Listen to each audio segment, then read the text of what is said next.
Those of us in the executive who work under the president have very clear and unequivocal instructions from the president that all taxes, all funds collected from taxpayers and given to us through appropriation by the National Assembly must be used prudently and for the purpose for which they have been raised. And the president is clear that his government will not entertain leakages, pilferage, misappropriation, corruption, and irresponsible spending of taxpayers' money. We cannot and we shall never be fully independent until we are able to independently fund our government and our budget through our own resources raised in the country. And I must take this opportunity, Your Excellency, to commend KRA for the good work they are doing, but more so to appreciate the patriotism of the many Kenyan taxpayers who have come out to pay their taxes diligently and on time. Your Excellency, from Parliament, we have committed, and I was just sharing with my brother Watanga, the Commissioner General and the Chairman of KRA, that we shall do whatever it takes in Parliament to ensure that we pass legislation that will not only make it easier for KRA to collect revenue, but also make it easy for taxpayers to be able to make their returns and pay their taxes in time. I know the reports around our media houses have said that Kenya Revenue Authority missed their target by 79 billion shillings. But most importantly, Your Excellency, is that KRA surpassed their first quarter generation of taxes by 45 billion shillings, equivalent to 8.4% increase in revenue growth. And this is truly recommendable. Your Excellency, when you had stakeholders engagement during the passing of the Finance Act of 2023, Kenyans told us expressly that they want to be involved in the running of their country. They want to be involved in how their taxes are being paid. In these last few weeks, Honorable Your Excellency, we've seen Kenyans coming to us and telling us ways of raising even additional revenues.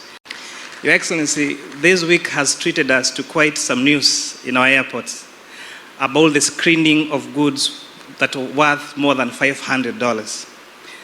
And I know many people have put KRA to task saying that this behavior is primitive and maybe $500 limit is too restrictive. But it's important to put it on record that this is a piece of law, the East African Community Customs Management Act of 2010, that's supposed to be implemented across East African community states. And therefore, the Kenya Revenue Authority are just doing their job. However, Your Excellency, it's very important to recognize that if we have a restrictive environment that goes against your message out there that Kenya is open to do business, that we can come here visa-free and do business for the Republic of Kenya, maybe those people might choose to go to other countries, or our brothers, the hardworking brothers and sisters in the diaspora who bring so much money in terms of remittances might not feel so much happy to come back home.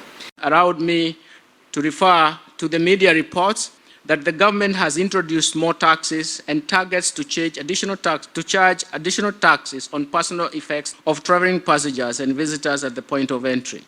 Your Excellency, we have a formal process through which we effect changes to the tax registrations, usually through the finance bill. The last time we made any changes in the tax system was in June 2023 through the finance bill that took effect from July 1st. And that is what we are implementing so far. I therefore wish to assure our visitors and all travelers to this country that no new taxes have been introduced and that the process of our entry points is smooth and diplomatic, and the customs officers of the KRA have been instructed to ensure this remains the process that is also seamless and should not mishandle our visitors and travelers. Your Excellency, that is a position that we want to make sure that we clarify. I also appreciate the board and the management of the Kenya Revenue Authority for their selfless dedication and continued commitment to their mandate, even in the face of turbulent socio-economic times. We shall continue working together and intensify our revenue mobilization quest that will ensure that we adequately finance the country's budget and support the government's bottom-up economic transformation agenda better for a sustained economic recovery and a sustained economic vibrancy. Your Excellency, domestic resource mobilization remains a major source of long-term financing for sustainable development across the world. In order to address this, a number of countries have embarked on the development of a strong framework for guiding tax reforms to enhance domestic resource revenue mobilization. In this respect, the National Treasury and the Kenya Revenue Authority, with the support of development partners and bilaterals, have embarked on the development of the medium-term revenue strategy to enhance domestic revenue mobilization over the medium term. The strategy will guide tax administration to improve efficiency in the administration of tax laws, create tax rates that will enhance compliance, and build a tax base. The strategy is expected to strengthen the policy dimension towards fiscal consolidation process with a target to achieve the East African Community Convergence criteria of fiscal deficit of 3% of GDP. We are also committed to seamless facilitation of all taxpayers at all ports of entry, including borders, the airport, and the port. We are continuously improving and are in the process of upgrading the use of technology to expedite baggage handling at Jomo Kenyatta International Airport and all points of entry. This will ensure prohibited and restricted goods are screened for the safety of all Kenyans. Your Excellency, I want to reaffirm our commitment to reforming our process and culture to deliver high quality and user-friendly services to our taxpayers. We will make sure that our renewed determination to work harder exceeds our taxpayers' expectations and voluntary compliance.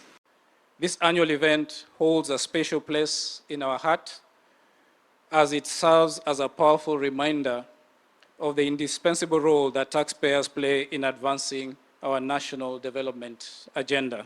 It is a day to underscore the paramount importance of adhering to our tax laws and to publicly uphold those who have demonstrated an unwavering commitment to this noble cause. The taxpayers that we celebrate today are exemplary individuals and businesses that have exhibited unwavering dedication to our nation's prosperity by discharging their tax obligations and faithfully filing their returns on time. We hold firm confidence that their remarkable achievements are a beacon of inspiration, setting high standards for all to emulate and uphold. Your Excellency and distinguished guests, KRA fully acknowledges its profound responsibility to provide taxpayers with a conducive, efficient, and effective platform for tax payment and compliance. With this commitment in mind, KRA has embarked on a comprehensive program to revolutionize customer engagement and relationship management. Our aim is to simplify tax processes and optimize our available infrastructure to deliver seamless and efficient services.